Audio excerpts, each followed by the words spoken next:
Assalamualaikum warahmatullahi wabarakatuh. Di sini saya akan menjelaskan mengenai pendekatan behavioral. Terapi behavioral adalah pendekatan terhadap konseling dan psikoterapi yang berkaitan dengan perubahan tingkah laku. Pendekatan teknik dan prosedur yang dilakukan berakar pada berbagai teori tentang belajar. Terapi behavioral adalah salah satu teknik yang digunakan dalam menyelesaikan tingkah laku yang ditimbulkan oleh dorongan dari dalam dan dorongan untuk memenuhi kebutuhan hidup yang dilakukan melalui proses belajar agar bisa bertindak dan bertingkah laku lebih efektif, selalu mampu menanggapi situasi dan masalah dengan cara yang lebih efektif dan efisien. Selanjutnya yaitu pandangan terhadap hakikat manusia. Dalam pandangan behavioral, kepribadian manusia itu pada hakikatnya adalah tingkah laku. Perilaku dibentuk berdasarkan hasil dari segenap pengalamannya berupa interaksi individu dengan lingkungan sekitarnya. Kepribadian seseorang merupakan cerminan dari pengalaman, yaitu situasi atau stimulus yang diterimanya. Untuk itu, memahami kepribadian individu tidak lain adalah perilakunya yang tampak. Terapi perilaku modern didasarkan pada pandangan ilmiah perilaku manusia yang mengimplementasikan sebuah pendekatan sistematis dan terstruktur pada konseling. Pandangan ini tidak didasarkan pada asumsi deterministis bahwa manusia semata-mata produk dari kondisi sosio-budaya mereka, tetapi pandangan sekarang adalah bahwa orang adalah penghasil dan produk dari lingkungannya. Secara filosofis, pendekatan perilaku dan humanistik telah dipandang sebagai dua kutub berlawanan.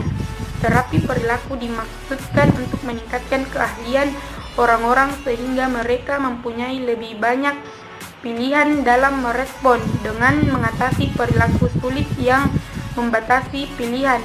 Orang-orang lebih bebas memilih dari kemungkinan dan tidak tersedia sebelumnya.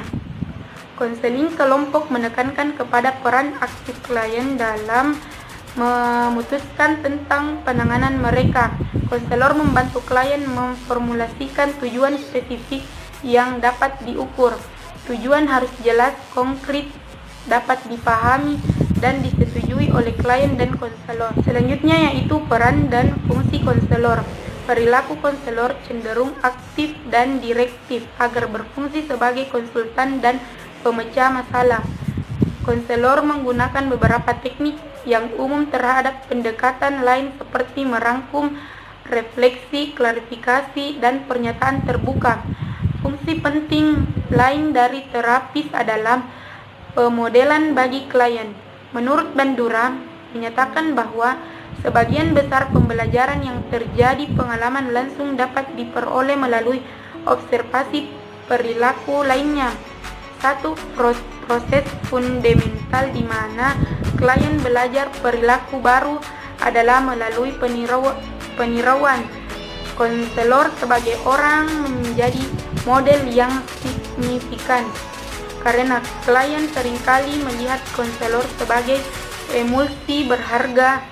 Klien mengikuti pola, sikap, nilai, kepercayaan, dan perilaku dari konselor. Selanjutnya yaitu hubungan konseling dan konselor.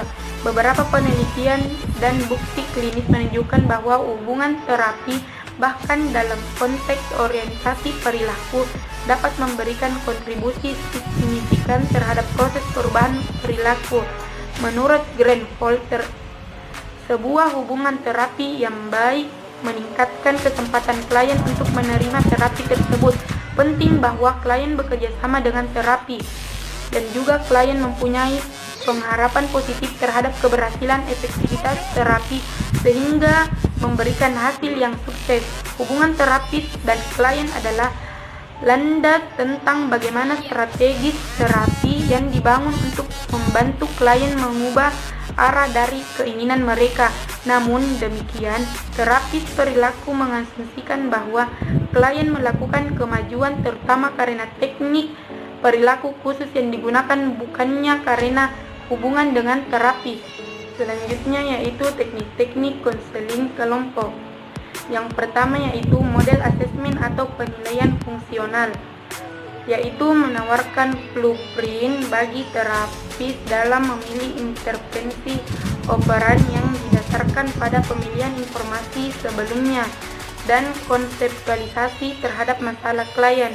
Yang kedua yaitu pelatihan relaksasi, yaitu dapat menjadi semakin populer sebagai sebuah metode untuk mengajari orang-orang mengatasi stres yang dihasilkan oleh kehidupan sehari-hari.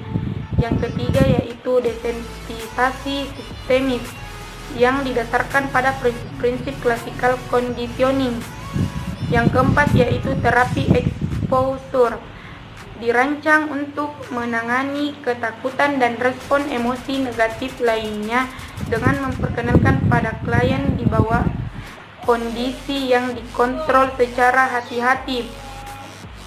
Yang kelima yaitu desensitisasi pergerakan mata dan pemrosesan ulang, yaitu bentuk terapi exposure yang melibatkan imaginal flooding. Yang keenam yaitu pelatihan asertif, yaitu untuk meningkatkan perilaku secara seseorang sehingga mereka dapat membuat pilihan apakah perilaku secara asertif atau tegas dalam situasi tertentu. Yang ketujuh yaitu program self-management, yaitu meliputi self-monitoring, self-reward, kontraksi diri, kontrol stimulus, dan model diri. Yang kedelapan yaitu terapi multimodal, yaitu pendekatan komprehensif, sistematis, dan holistis terhadap terapi perilaku yang dikembangkan oleh Arnold Lazarus yang didasarkan pada pembelajaran sosial dan teori kognitif dan diaplikasikan pada bermacam-macam masalah.